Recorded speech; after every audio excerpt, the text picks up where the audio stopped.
Hello नमस्कार जय हिंद दोस्तों। स्वागत है आप सभी का आपके अपने YouTube चैनल टास्क एजुकेशन में। दोस्तों यूपी टेट 2026 का फुल नोटिफिकेशन आउट हो गया है, आप स्क्रीन पर देख सकते हैं।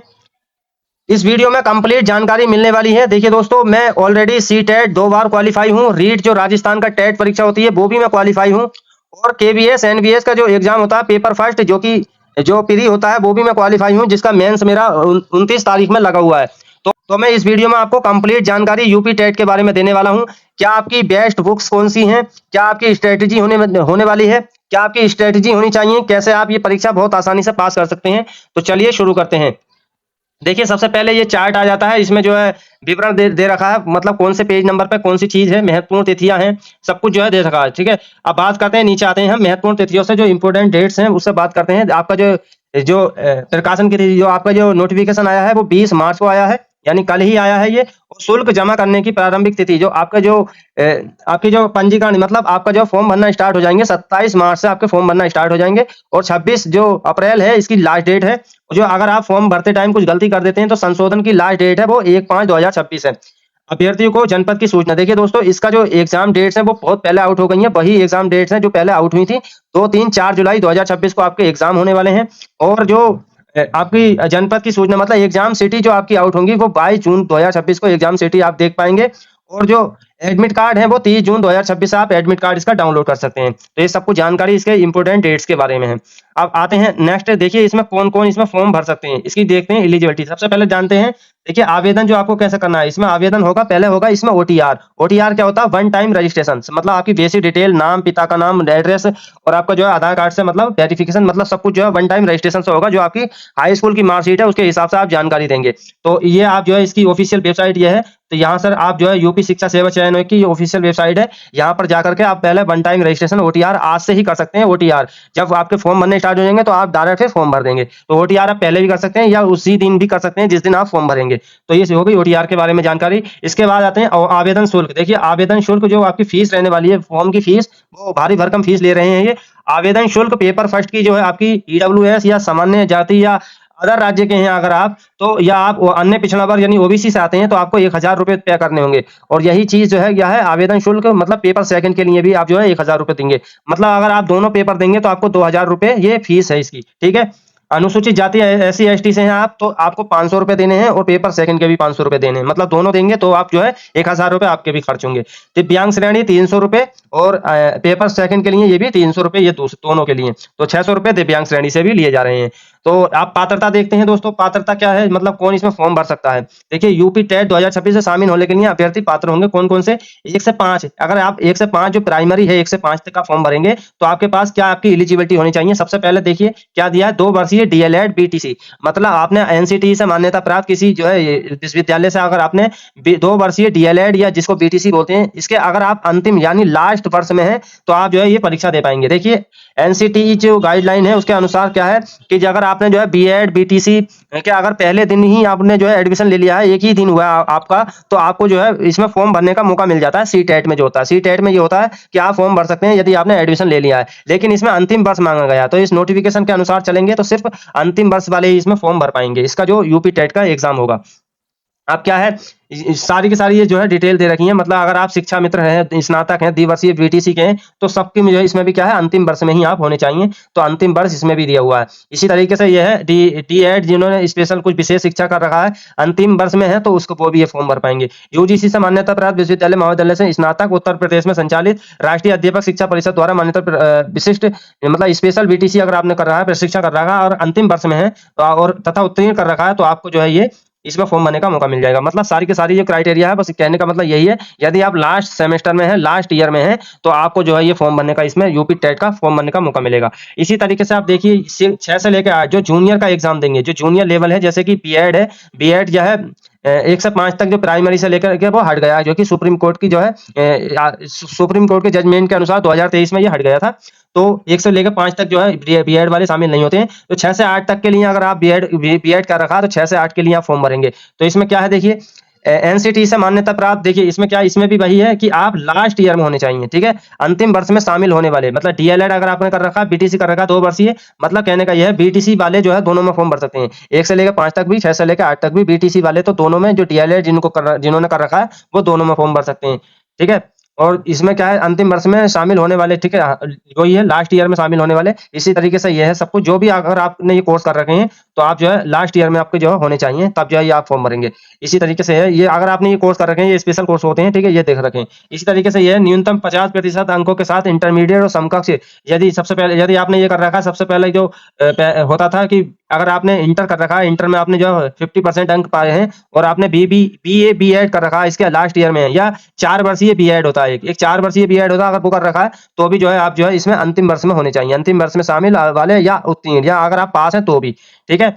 इसी तरीके से ये है, अगर बीएससी ऐड कर रखा है आपने, एक होता है बीएलएड, ठीक है, बीएलएड मतलब इसमें बीए और बीटीसी की दोनों की डिग्री जो है एक साथ हो जाता है, 4 वर्ष का वो प्रोग्राम होता है। तो अगर आपने वो कर रखा है तो भी आप इसके लिए एलिजिबल होंगे, बशर्ते आप जो है अंतिम वर्ष में होने चाहिए। तो ये सारी की सारी जो है ये इसकी एलिजिबिलिटी है। नीचे आते हैं, अब जिन्होंने ऐसे अभ्यर्थी जो शिक्षा शास्त्र में स्नातक डिग्री, यानी जिन्होंने बीएड अथवा प्रारंभिक परीक्षा में डिप्लोमा डीएलएड के अंतिम वर्ष में शामिल हो रहे हैं, तो अनंतिम रूप से शामिल किया जाएगा और उनका यूपी टेट प्रमाण पत्र उक्त परीक्षाओं के हेतु उत्तीर्ण करने पर ही वैध होगा। मतलब जो है आपने देखा होगा कि जो पहले से ही शिक्षक लगे हुए हैं, उनका जो है अगर जो है यूपी टेट पास नहीं है, सी टेट पास नहीं है, तो उनको ये मौका दिया गया कि 2 साल के अंदर वो यूपी टेट या सी टेट पास करें, फिर जो है उनकी नौकरी बरकरार रहेगी। तो ये आपने जो है सुना होगा। तो इसी तरीके से इनके भी जो है उनके बारे में ये सब कुछ दिया हुआ है। तो ये भी जो है इसके लिए गाइडलाइन, ये सब कुछ है। अब ये देखते हैं परीक्षा योजना एवं पाठ्यक्रम कि आपका सिलेबस क्या रहने वाला है। देखिए सिलेबस क्या रहने वाला है, देखिए 1 से लेकर 5 तक जो आपका लेवल फर्स्ट होता है प्राइमरी के लिए, जो प्राइमरी होता है उसका जो है सिलेबस क्या है, ये उसका सिलेबस है। ऐसे ही लेवल सेकंड होता है, तो उसके लिए 1 से लेकर 8, जो 6 से लेकर 8 तक, 1 से लेकर 8 तक नहीं, 6 से लेकर 8 तक लेवल सेकंड जो होता है, जो जूनियर लेवल होता है, उसके लिए क्या सिलेबस रहने वाला है, उसके बारे में जानकारी है। तो सबसे पहले देख लेते हैं लेवल फर्स्ट जो आपका 1 से लेकर 5 तक है प्राइमरी, उसका जो सिलेबस क्या रहने वाला है। मतलब 30 क्वेश्चन आपके सीडीपी बाल विकास शिक्षण एवं विधि से आएंगे, आपके 30 क्वेश्चन 30 ही नंबर के होंगे। और भाषा जो आपकी हिंदी होगी, देखिए भाषा फर्स्ट एक होती है, भाषा फर्स्ट एक भाषा सेकंड। भाषा फर्स्ट आप बोलेंगे जो आपकी स्ट्रॉन्ग है, मतलब आप जो अच्छे से जानते हैं उस भाषा फर्स्ट को लेंगे। ज्यादातर बच्चे हिंदी लेते हैं, आप हिंदी ले सकते हैं। और भाषा सेकंड संस्कृत, उर्दू, इंग्लिश, इसमें से कुछ ले सकते हैं। मतलब ऐसा है, अगर आप लैंग्वेज जो फर्स्ट लेंगे, भाषा फर्स्ट, वो आपकी स्ट्रॉन्ग होनी चाहिए, वो आप लैंग्वेज फर्स्ट रख लेंगे।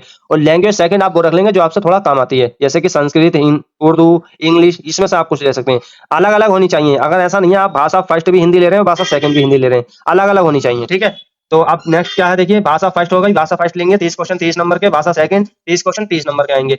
गणित आएगा 30 क्वेश्चन 30 नंबर के, और ईबीएस आएगा जिसको पर्यावरणीय अध्ययन बोलते हैं, ये अनिवार्य है, तो 30 क्वेश्चन 30 नंबर के, ठीक है। तो सब कुछ ये अनिवार्य ही है, ठीक है। तो ये 30 क्वेश्चन 30 नंबर के, तो मतलब टोटल कितने बन जाते हैं, 150 क्वेश्चन 150 नंबर के बन जाते हैं।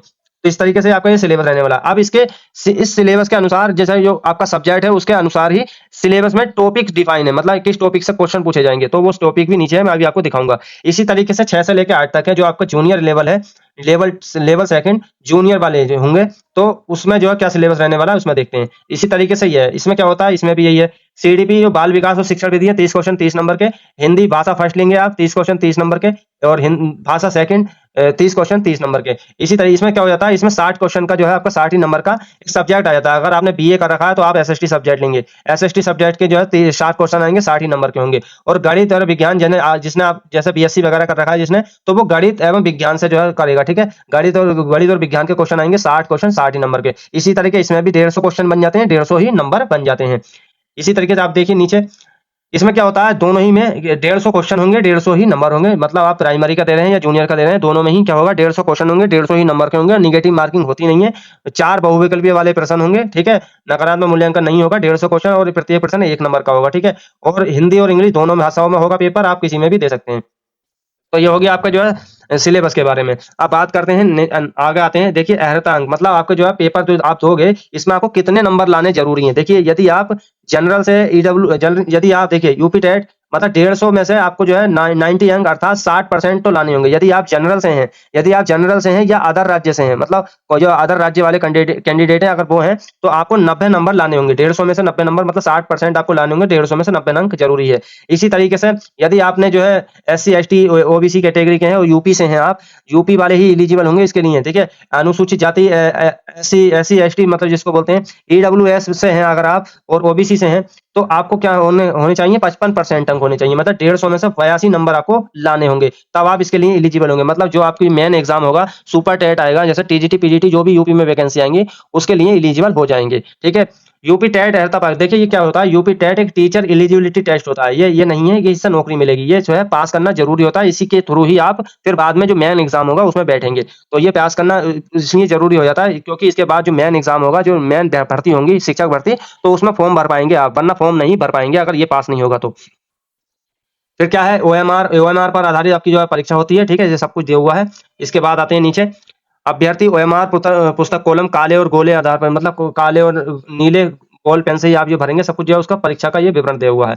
नीचे आते हैं, फिर मेन चीजें मैं जो है आपको दिखा रहा हूँ। आपको जो है ये पूरा ऑफिशियल जो सिलेबस है, वो जो ऑफिशियल पूरा नोटिफिकेशन है, वो आपको टेलीग्राम चैनल पर मिल जाएगा। टेलीग्राम चैनल का लिंक डिस्क्रिप्शन में भी है, कमेंट में भी, आप जाकर के ये जो ऑफिशियल सिलेबस है आप ले सकते हैं। ये बैंक का विवरण है कि कौन सी बैंक जो है ये पैसा लेगी, तो सब कुछ जो है भारी भरकम फीस ली जा रही है दोस्तों। इसका जो है हो सकता है आप पर भी जो है थोड़ा प्रभाव पड़ रहा हो। देखिए, जो बात हो रही थी कि जो है इसकी एग्जाम फीस नहीं बढ़ाई जाएगी, फीस नहीं बढ़ाई जाएगी, तो फीस भी फिर बढ़ा दी, इतनी फीस हो गई है। अब इसमें क्या है ये देखिए, परिशिष्ट मतलब ये क्या है, SC ST OBC EWS जो भी है, अगर आप जो है कैटेगरी से आते हैं किसी, तो उसके जो है प्रमाण पत्र के लिए जो है ये प्रारूप दे रखे हैं। मतलब इसमें जो फॉर्मेट दे रखे हैं कि इस फॉर्मेट में आपका बना हुआ होना चाहिए। अगर आपका सर्टिफिकेट इसी फॉर्मेट में है तो आपका जो है ये चलेगा, वरना जो है ये आपको जो है इस तरीके से नहीं है तो फिर आपका ये नहीं चलेगा। तो ये सारे के सारे जो है SC ST OBC EWS जो भी आप जो है किसी कैटेगरी से आते हैं, तो उसके जो है सारी की सारी जातियों के जो है ये आपके जो है प्रारूप दे रखे हैं, जो जिसको फॉर्मेट बोलते हैं। इस फॉर्मेट में आपका बना हुआ होना चाहिए। जैसे कि ये है, अन्य पिछड़ा वर्ग OBC का जाति प्रमाण पत्र आपका इस फॉर्मेट में बना हुआ होना चाहिए। मतलब जैसा यह है इस तरीके का ही होना चाहिए।